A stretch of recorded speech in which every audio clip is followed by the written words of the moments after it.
Good day guys, and welcome back ulit sa ating channel for today's video, Yamaha Biga Force. If ay mag-convert tayo ng full wave sa kanyang electrical system. Meron siyang MDL, at the same time mayroon siyang dalawang LED na head bulb sa kanyang motor. Siyempre guys, para mabilis sa trabaho, magic na natin. So na guys, magic natin ang kanyang fairings. Ang pinakaano natin gawin ay check natin ang kanyang stator. Dito makikita natin ang tatlong sakit ng kanyang stator assembly, ang kanyang pulser at ang kanyang shifting ng kanyang gear position. So ito guys, so meron siyang pula at saka puti, yan po kanyang pulser. At merong 5 wire, yan po kanyang shifting. At merong 2 wire para sa kanyang stator guys. So nakita nyo is kulay black at saka kulay puti. Kapag ganyang kulay makita nyo guys, ibig sabihin is ground to line ang ating stator coil. At nakalutang na po ang ating stator coil. Yan po ang design ng Yamaha Biga Force 15 FI. Black at saka puti ang kanyang stator coil. So tanggalin natin ang sakit ng kanyang regulator guys. Dito natin makita ang 4 na kulay na wire. Meron ang kanyang regulator. Red, yellow, black at saka kulay puti. Kung nagtataka kayo kung bakit walang yellow sa kanyang stator coil, dahil guys ang design ng kanyang stator coil ay naka full wave no. Although ang starting winding niya is naka-connect sa ground at nagtatapos naman sa line. So ibig sabihin guys, yung yellow na wire is rekta ang kanyang ilaw na galing sa kanyang regulator. Ito po ang design ng kanyang electrical system is engine drive operated po ang kanyang headlight. Nakarekta po ang supply na galing sa kanyang regulator papunta sa kanyang headlight. Pero ito po ay engine drive operated at hindi battery operated. So red at saka yellow ang makita nyo na kulay sa kanyang sakit sa ibabaw na bahagi. At saka white at saka kulay black naman sa ilalim na bahagi ng kanyang sakit. So although ang kanyang ilaw po ay engine drive operated. Kasi yan po ang design ng kanyang regulator. Pero po yan po ay half wave no.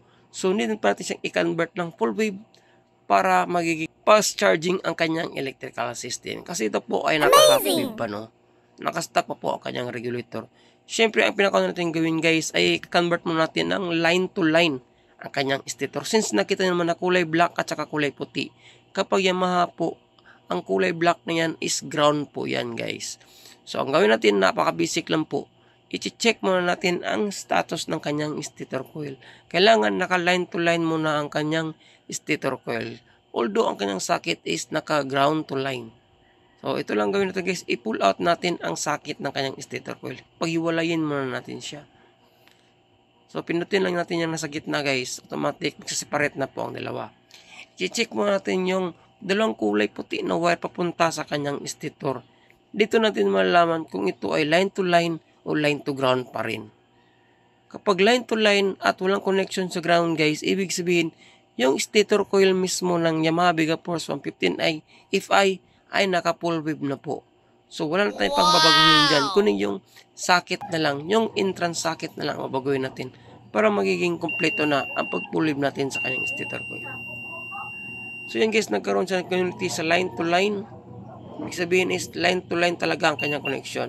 Kapag nalagay natin yung test rod sa ground, tulad nyan guys, is wala siyang reading o hindi naggagalaw ating multi-tester. Ibig sabihin wala siyang ground connection. Yung entrance wire lang talaga niya ang mayroong ground connection na yan. Yung black na yan, na wire, at ang ating body ground na ilagay natin test rod. Is magkaroon siya ng connection. So yun, gumagalaw ang ating test rod. Ibig sabihin guys, walang ground connection talaga ang ating stator coil. More on line to line lang talaga siya. Para makompleto natin ang proseso ng pag line to line ng ating stator coil para magiging full wave na siya. Ganito lang gawin nyo guys.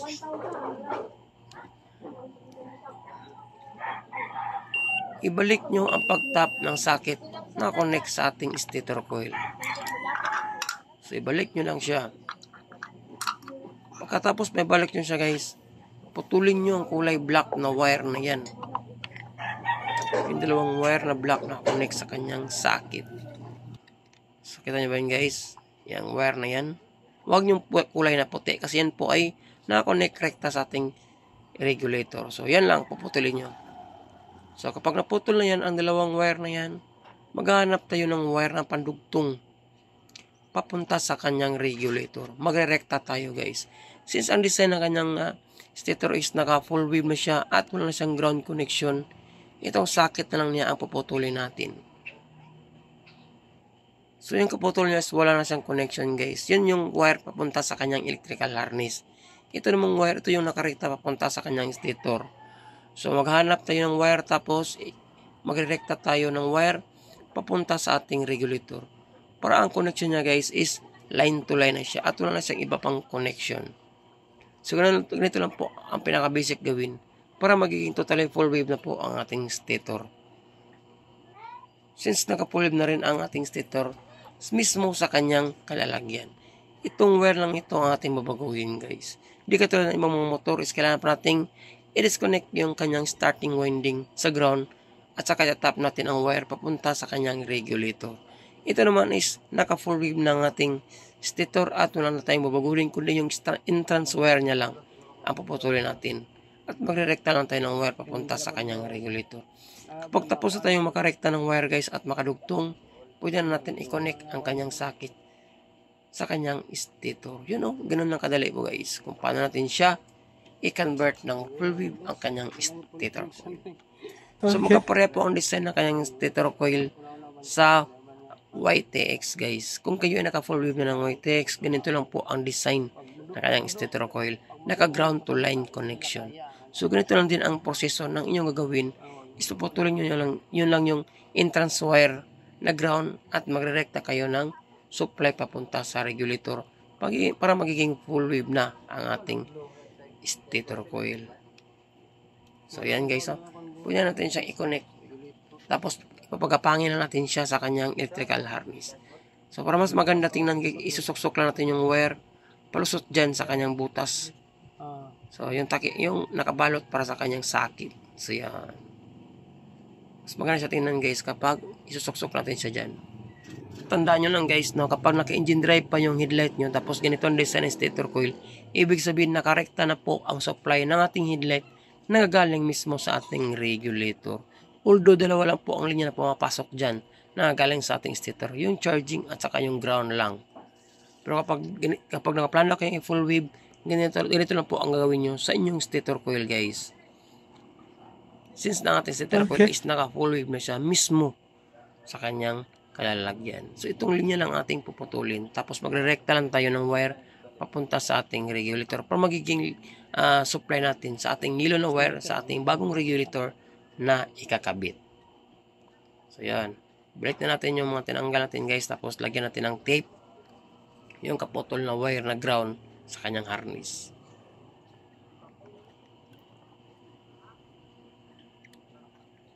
So, tapos magpapagapang lang tayo ng wire papunta sa kanyang regulator. Ang tamang sukat o taas lang. So ito na guys, ito ang style natin paraan ng papagapang. So estimate nyo lang ang haba ng wire na ito na makapunta sa ating regulator. So saka natin siya puputulin. So ito po ang regulator ng ating FI guys, is nasa harapan, no? So yan, puputulin natin ang socket na yan. So ito na, napagapang na natin ang wire. Yan guys, napasok natin sa kanyang harness. So yan po, linis na siya tingnan para walang nangyari. At ito namang wire na kaputol na nakaitabi na natin sa kanyang regulator guys. Sa socket pala ng kanyang regulator. Next step is tanggalin natin ang kanyang stock na regulator.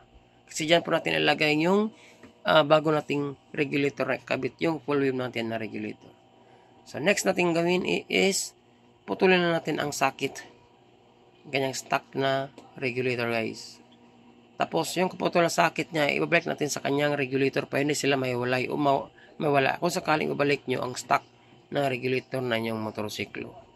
So yan, meron tayong makikitang 4 na wire dyan, no? Ulitin ko lang, yan po ay yellow, kulay black, red at saka puti. Yan po ang ating makikita sa ating regulator. Tapos doon naman sa ating bagong regulator na kabit guys, 5 po ang wire na makikita nyo sa ating bagong regulator. So doon nyo makita ang kulay yellow, white, black, red at saka green. So dito naman sa kanyang socket is 4 lang siya. Yung wire na pinagapang natin guys, yun ang pang-5 wire natin. Yun yung linya na itatap natin ang yellow na wire sa ating 5 wires na regulator na ikakabit. So, siyempre, babalatan natin ang mga wire na yan guys para mai-connect na natin bawat isa ng ating regulator at saka yung harness natin sa socket ng ating regulator na kakabitan. Napakadali lang po talaga sundan kapag nakita mo ang video ito guys, kung paano i-full wave ang ating Yamaha Biga Force FI. Kung ikaw ay nakakulangan sa supply ng inyong battery o ito ay nalulubat habang tumatagal ang pag-operate ng ating mini driving light at the same time yung dalawang lead bulb natin. So yun yung wire na yan guys, yan ang panglima natin. Putulin natin siya para maging pantay ang haba niya. Yun, di ba? So, kompleto na siya guys. Ang kulang is balatan na lang natin yung mga bawat dulo ng ating wire. Ay, siyempre, before ko makalimutan ay shoutout nga pala sa lahat ng mga nagpa-shoutout dyan sa iba. Mga solid supporter natin yan na lagi nanonood sa ating mga videos na in-upload, mapa YouTube at saka Facebook page. At siyempre sa ating mga silent viewers na tahimik na nanood at walang sawang sumuporta sa ating mga videos na in-upload rin. Maraming salamat po sa inyo lahat at siyempre God bless. Yun, nabalatan na natin ang mga wire sa ating socket ng ating regulator. So, next step naman natin ay kukunin natin yung 5 wires na regulator na kakabit natin guys. Yung pang full wave natin na regulator, siyempre. So, yung wire na yan guys, yung binalatan yan po ay kulay brown. Yan po ay ang connection papunta sa ating busina. Diyan po tayo kukuha ng positive accessory. Ating regulator na kulay black at saka yung sa ating LED na headback. So, yan po ang brand ng ating regulator guys is Skygo Lihua 5 wires. So, yan po ay original. So, yan natin gamitin kasi maganda po ang quality na iyan. At sureable tayo maganda ang kanyang output charging. Siyempre guys, hindi natin makonek ang socket na yan. Kaya ang gawin natin, puputulin din natin yan, ang wire na yan. So, i-connect natin siya isa-isa. Kasi hindi po compatible yung socket ng regulator ng nauna at saka yung socket ng regulator ng ating 5 wires. So, 5 po ang wire na makita nyo sa ating regulator guys. Red, pink, black, yellow at sa green. So, maya-maya isasahin natin yan ang pag-tap. Napakadali lang po sundin kung saan natin ikakabit bawat isa ng mga wire na yan guys sa ating electrical harness. Okay. At kung ikaw ay bago pa lang sa ating YouTube channel at Facebook page, paki-like at paki-follow na rin. Paki-subscribe na rin guys. Maraming salamat. Kung sa tingin tong video ko pong ginawa ko ay malaking tulong sa iyong pagdi-DIY sa inyong motorsiklo. Sa ating top guys is ang kulay pink ng ating regulator na 5 wires at ang kulay puti na wire naman sa ating harness ng ating motorsiklo. So yan po ang first step natin sa pag-connect ng ating wire guys, ng ating full wave. Pagkatapos nito ang yung kulay yellow naman ng ating regulator na 5 wires sa yung wire na pinaghapang natin na black yellow. So yan naman i-connect natin guys para sa ating lighting yan guys ha. So, yellow ng ating regulator na 5 wires is Skygo. Ang black yellow na wire na yan para sa ating electrical harness ng ating regulator. So, dalawa na po ang ating nakikabit. Next is, hinangin muna natin ang dalawang linya na yan guys. O isulda natin siya. So, mas maganda talaga kapag mayroong panghinang guys. No? Ang purpose nito is may iwasan natin siya magkaroon ng pag-molds, corrosion, o loose contact sa ating wire. Ang advantage nito ay maging kapit na kapit talaga ang mga wire na kinakonect natin. Pagkatapos ating mining is, huwag natin kalimutan, lagyan mo natin ang electrical tape. Para iwas grounded na rin guys, kung sakaling makadikit ang mga wire na kinonect natin bawat isa. Yan o.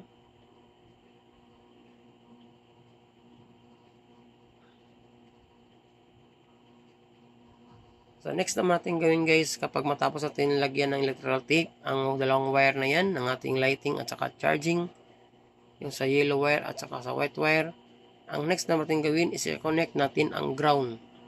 So, sa ating regulator na bago is kulay green, at ang sa ating electrical system naman ng ating regulator ay kulay black. So, yan po ang i-connect natin. So, yan po ay body ground o ground connection ng ating regulator. Yung black at saka kulay green. Siyempre, hinangin din natin muna na guys. Tapos, lagyan din natin ng electrical tape. So, ang mangyari, ang natitira na lang is dalawang wire na lang guys. Yung red at saka yung kulay black ng ating 5 wires na regulator. At saka yung yellow na wire ng ating electrical harness.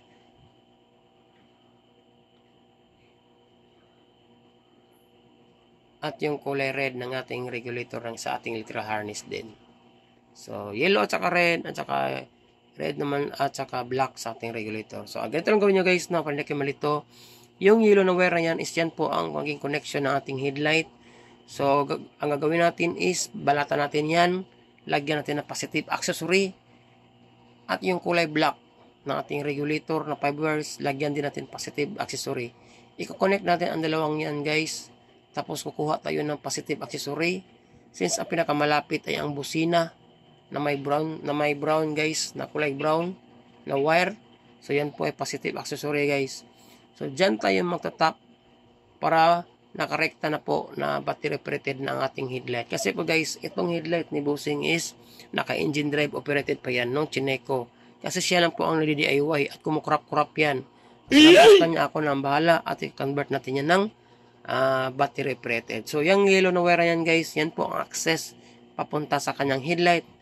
So dyan po natin kukonect sa kulay black ng ating 5 wires na regulator.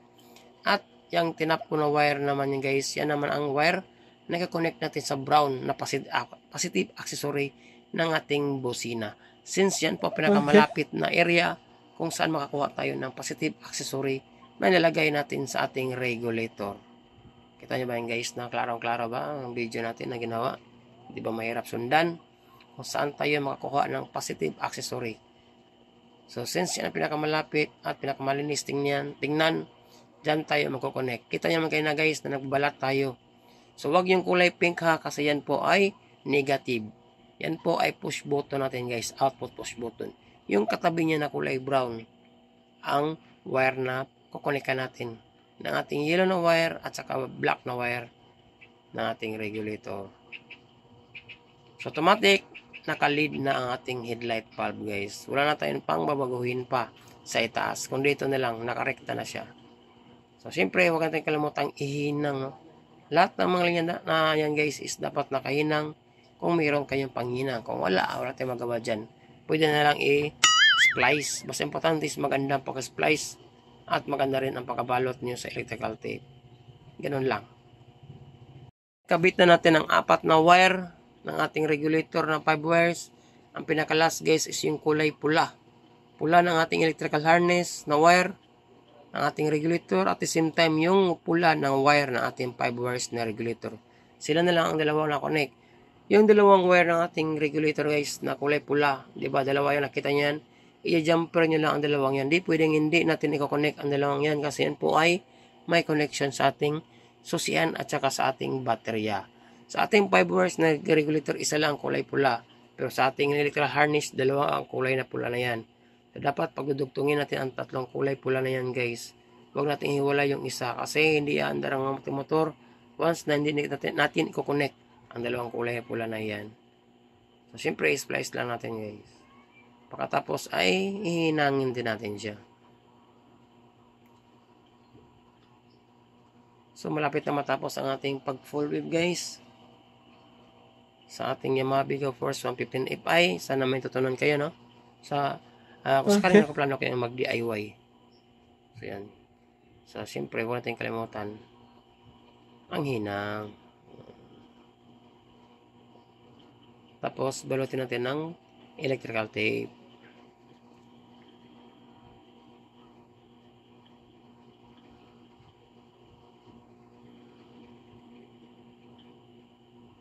Kung saan natin nakita yung stock niya ng regulator guys, doon natin ilagay yung kanyang bagong regulator na kakabit natin. Para wala pa rin pagbabago sa ating tinrabaho.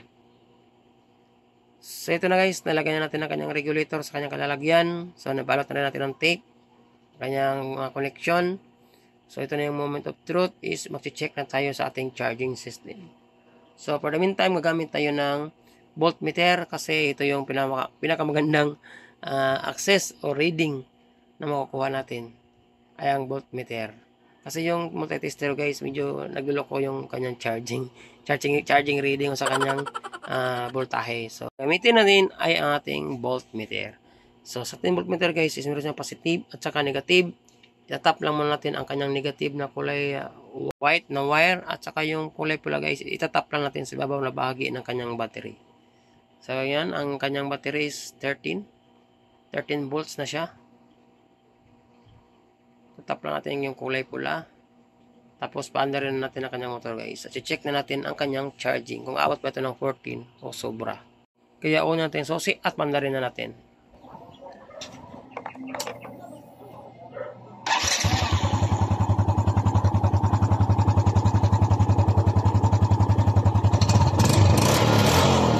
Guys, umabot na ng 14.3 ang kanyang charging. Napakaganda po ang resulta natin ng full wave ng kanyang motor.